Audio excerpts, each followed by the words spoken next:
What's going on, guys? It's your boy John, the Liquidator, coming back with another video. Look like Team USA is forcing Caitlin Clark to change her infamous 22 number to a new one.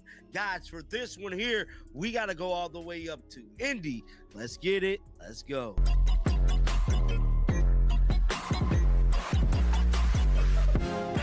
Everybody's having a great day today. Happy Thanksgiving. Eat lots of food and definitely be safe and spend time with your family. I don't know how many videos is going to come out the pipeline today. We're spending a lot of time with my family that I don't get to see very often. Thanksgiving is at my... The basketball world woke up to news that has fans absolutely livid. Team USA is forcing Caitlin Clark to give up her iconic number 22, the same number she wore to shatter records at Iowa, the same number that became synonymous with her brand, the same number that millions of fans associate with the player who single-handedly elevated women's basketball to unprecedented heights. And now, just months after snubbing her from the Olympic roster, Team USA is back with another slap in the face. Let's be crystal clear about what's happening here. This isn't just about a jersey number. This is about respect. This is about recognizing who actually moves the needle in women's basketball. And if you've been paying attention, you already know that Caitlin Clark has done more for the sport in 2 years than some players have done in their entire careers. Yet, here we are, watching her get disrespected again by the same organization that couldn't find room for her on their Olympic team. Name is bigger than Caitlin Clark. Caitlin Clark's name has definitely took the world by storm in these last recent days, dealing with this Team USA situation, because we ultimately know she was snubbed from the cover of Team USA. And not only is they snubbing her, the disrespect is continuing, because it's looking like Team USA is forcing Caitlin Clark to change her number. Now, this article has come out early this morning about the matter, so this could be the first time you guys is hearing about this. But let's blow it up and let's dive right into the story, man. It states Caitlin Clark Team USA number change turns heads. The article dropped early this morning, and the headline alone tells you everything you need to know. Caitlin Clark's Team USA number change turns heads. Indiana Fever's star will be wearing number 4 the next time she competes on the basketball court. Number 4, not 22, not the number that fans bought jerseys with, not the number that became part of basketball culture. Number 4, because apparently Team USA has other priorities. If you believe the story behind the story matters, smash that like button. It tells us we're on the right track, because what we're about to break down goes way deeper than just a uniform change. Here's what makes this situation so infuriating. Caitlin Clark's number 22 isn't just recognizable in women's basketball. It's the most recognizable number in women's sports right now. Period. There's no case to be made otherwise. When casual fans who don't even follow the WNBA think of women's basketball, they think of Caitlin Clark in number 22. That's brand power. That's cultural impact. That's the kind of recognition that athletes spend entire careers trying to achieve, and she did it in 2 years. And Team USA knows this. They're not blind. They saw what happened when they left her off the Olympic roster. The backlash was immediate and brutal. Fans were outraged. Media personalities questioned the decision. Even people who never watched women's basketball before were talking about the snub. The organization took a public relations beating because they made a basketball decision that ignored the business reality of who actually drives interest in the sport. So what did they learn from that experience? Apparently nothing, because now they're back with another move that shows complete disregard for what Caitlin Clark represents to the game and to the fans who support it. Let's talk about what a jersey number actually means in sports. For casual observers, it might seem trivial. It's just a number on a uniform, right? Wrong. A jersey number becomes part of an athlete's identity. Michael Jordan and 23, Kobe Bryant and 24, LeBron James and 6 or 23. These numbers become inseparable from the players who wear them. They become brands within brands. They become symbols that transcend the sport itself. Caitlin Clark in 22 had reached that level. When you saw number 22 on a women's basketball jersey, You didn't need to see the name on the back. You knew, fans knew, opponents knew. The number became shorthand for excellence, for record-breaking performances, for the kind of basketball that makes highlight reels and generates millions of views online. And now Team USA is telling her to change it, not because she did anything wrong, not because she failed to earn the right to wear it, but because of administrative logistics and number availability. Because apparently respecting the player who actually drives fan engagement takes a backseat to bureaucratic convenience. Many of you have been saying this for weeks. You saw the Olympic snub and recognized it for what it was. A massive miscalculation by Team USA that prioritized veterans over the player who was actually generating unprecedented interest in women's basketball. You called it out then. And you're calling this out now. Because the pattern is impossible to ignore. This number change is happening against the backdrop of another major story that's brewing. The 2026 WNBA season is up in the air right now. The collective bargaining agreement is down to its final days, and there's a very real possibility of a work stoppage. Players are fighting for contracts in the range of $1 to $2 million. Not the $5 to $10 million that some reports have suggested, but reasonable compensation that reflects the value they're bringing to the league. Ain't no way around it, ain't no shaking it. I believe the owners is being very, very disrespectful to the women. They definitely deserve $1 million contract. Now, do they deserve 5, 10? I don't believe so, but 1.1 to 2 million, yes, they deserve that, bro. We all can agree on that. I've never been one to say that the women don't deserve their money, because they definitely do. Now, goes on to say,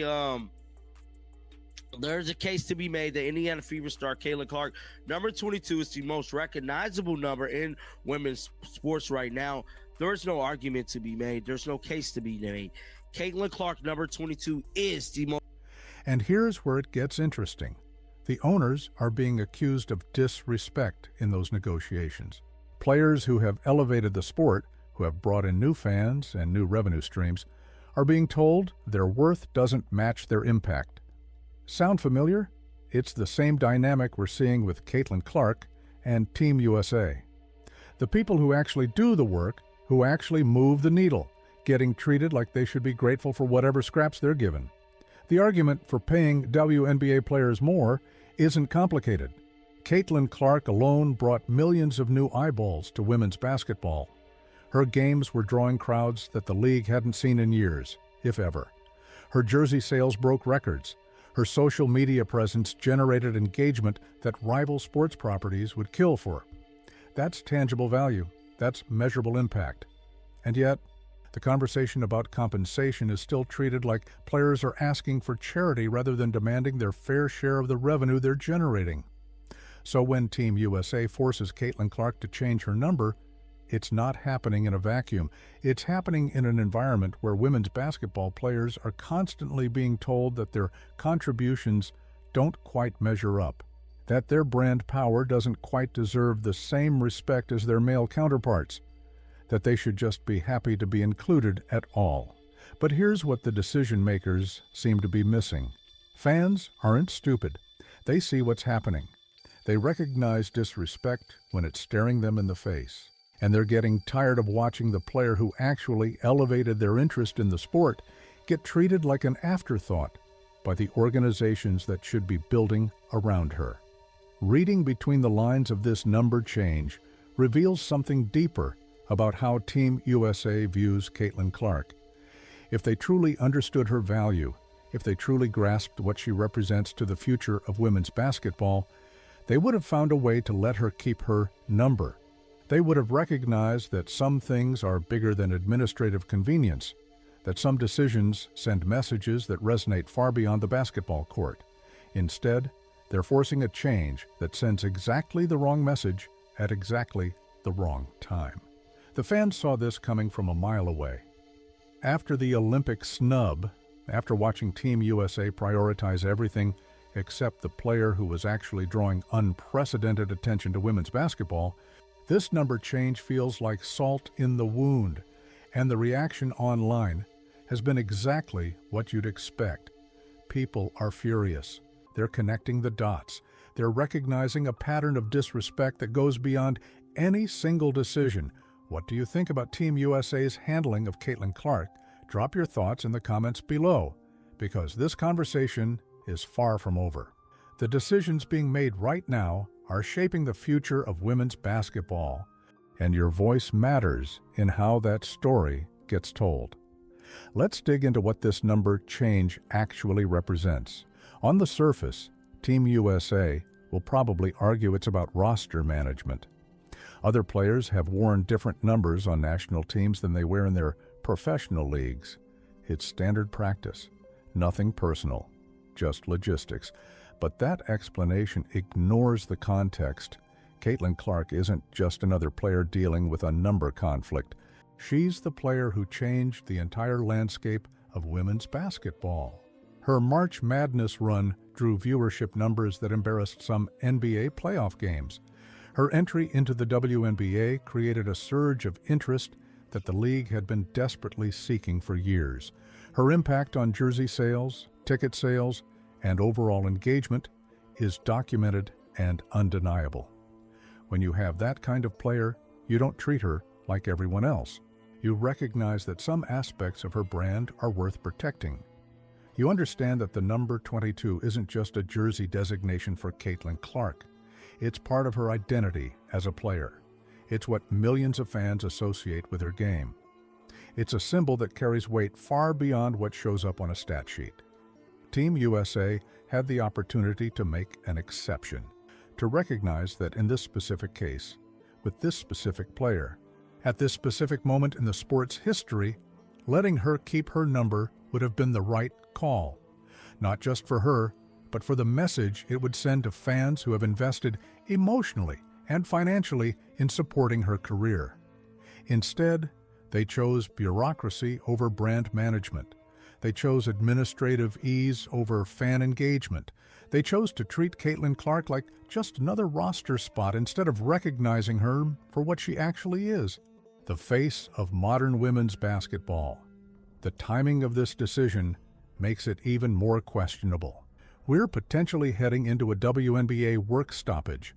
The league is at a critical juncture where players are fighting for recognition of their value, where the business side of women's basketball is finally starting to catch up with the on-court product, where conversations about respect and compensation are happening at the highest levels. And in the middle of all that, Team USA makes a decision that reinforces the exact narrative players are trying to change. That women in basketball should just accept whatever they're given. That their brand power and cultural impact don't warrant special consideration. That the organizations running women's basketball still don't fully grasp how the landscape has shifted. Here's what makes this particularly frustrating for fans. You've watched Caitlin Clark handle every challenge with grace. She didn't complain publicly when she was left off the Olympic team, even though she had every right to. She focused on her game. She let her performance speak for itself. She continued to draw massive crowds and generate incredible moments on the court. And this is how she gets treated in return, another decision that diminishes her brand. Another move that shows Team USA either doesn't understand or doesn't care about what she represents to the sport and to the fans who support it. Connecting the dots reveals a troubling pattern. The Olympic snub wasn't an isolated incident. It was part of a broader approach to Caitlin Clark that prioritizes everything except the reality of her impact. Team USA wants the benefits of her star power when it's convenient, but they're not willing to make the accommodations that would show they truly value what she brings to the table. If these reports are accurate, and Caitlin Clark is being forced to wear number 4 for Team USA, it raises serious questions about how the organization makes decisions. Do they consider fan reaction? Do they think about brand continuity? Do they understand that small gestures of respect can build loyalty, while small acts of disrespect can erode it? The answer, based on their track record, seems to be no. They don't consider those factors, or if they do, they don't weight them heavily enough to influence the final decision. And that's a problem. Because in modern sports, fan engagement matters, brand loyalty matters, the emotional connection between athletes and supporters matters. Caitlin Clark built that connection wearing number 22. Every time she stepped on the court at Iowa, every time she drained a logo three-pointer, every time she orchestrated an offense with the kind of vision that made defenders look helpless, she was doing it in number 22. That consistency matters. That visual identity matters. And now Team USA is breaking that consistency for reasons that, when you strip away the bureaucratic explanations, just don't hold up to scrutiny. Not for a player of this caliber. Not at this moment in the sport's evolution.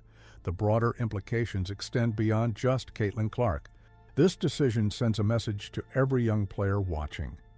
It tells them that even if you become the biggest star in your sport, even if you break records and sell out arenas and generate unprecedented interest, you still might not get the respect your accomplishments deserve. That's not the message Team USA should be sending. Not now.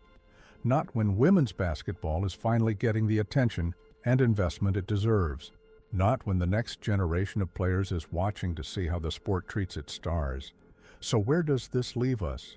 Caitlin Clark will wear number 4 for Team USA.